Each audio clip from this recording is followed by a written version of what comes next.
আপনাদের বাড়িতে একটা পাথরের মূর্তি রয়েছে আর আপনাদের নিজের সন্তান রয়েছে, আপনি কাকে বেশি লক্ষ্য করবেন?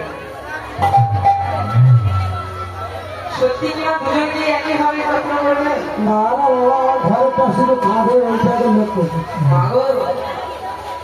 মুখে বলা যতটা সহজ, করা ততটা সহজ নয়। পাথরের মূর্তিকে খেতে না দিলে শরীর কাঁদবে নাকি? কিন্তু ওই রক্ত মাংসের সন্তানকে যদি না খেতে দিয়ে কাঁদবে, দেখতে পারবেন না, চোখের জল দেখতে পারবেন না। বাড়ির সকলের জন্য, সন্তানের জন্য বড় বড় রাজ্য আছে, আর আমার ভগবানের জন্য ওই ডিবাতে রাখা দুটো নতুন রাজ্য। প্রত্যেক দিন পুজোর সময় দুর্গাপুরের বাসিন্দা রিঙ্কু সাউ মহাশয় এই শিশুশিল্পীর সায়নের কীর্তন গানে মুগ্ধ হইয়া 210 টাকা প্রশ্ন করলেন। তাই হরি সভা সর্বদাই আনন্দে হরি হরি।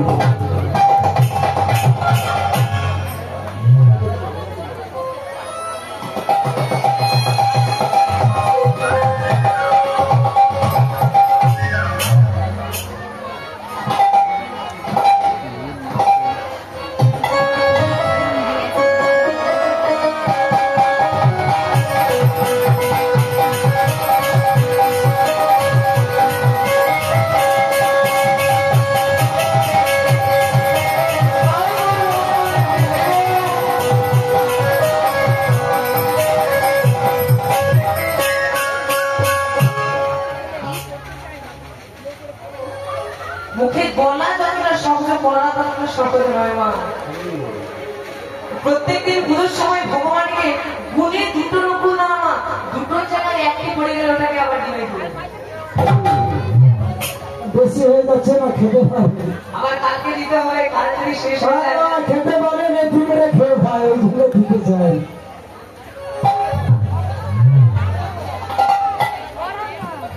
আমার বর্ষাকালে এই ভক্তিজনকের কি অবস্থা হয় জানো? একেবারে কোনো বেলা পাখি যায়, হরি হরি হরি হরি। আপনারা নিশ্চয়ই বলবেন ভগবানকে যদি দেই ভগবান সেটা খাবে, কিন্তু মাগো ভগবান ভক্তির চোখের সামনে যখন দেখা দেয় না, তখন কিভাবে দেখা দেয় আপনি বুঝতে পারবেন। কোন একটি পক্ষের প্রিয় তিনি দেখা দিতে পারেন, কোন একটি কীট রূপেও তিনি দেখা দিতে পারেন। আপনি ভাবছেন ভগবানকে খেতে দিলাম, ভগবান ওই সজল হয়ে সে ওটাকে খেয়ে নেবে, তা নয় নয়। অ্যাকচুয়ালি যে জিনিসটা আপনার মধ্যে কাজ করছে সেটা হচ্ছে আপনার ভক্তিটা আছে। পরিধামে যাবে দেখবেন ভগবানের নামে কত ভোগ লাগে, ভগবান কি সব এসে বসে বসে খেয়ে নেয় না? কিন্তু ভক্তি দিয়ে যে আপনি ভগবানকে দিচ্ছেন সেটাই বড়। হসপিটালে কেউ ভর্তি থাকে না, কোন বড় বড় সার্জারি হলে, অপারেশন হলে ভগবানের সামনে গিয়ে আপনি যেখানে থাকবেন না কেন মায়ের কাছে চলে আসেন। তাই ভগবানের উপর বিশ্বাস করছে না মানে ভক্তি দিয়ে বিশ্বাস করতে হবে। তাই আজ চন্দ্রা পুলিশ একই ভুল করলো, পাথরের অভিরাজকে সেবা না দিয়ে, সেও তো সম্মান ছিল, তাকে সেবা না দিয়ে ওই ছোট্ট শিশুটিকে শুধু সেবা দিল। তাই ভগবানের তা সহ্য হলো না, তাই 3 দিনের জন্য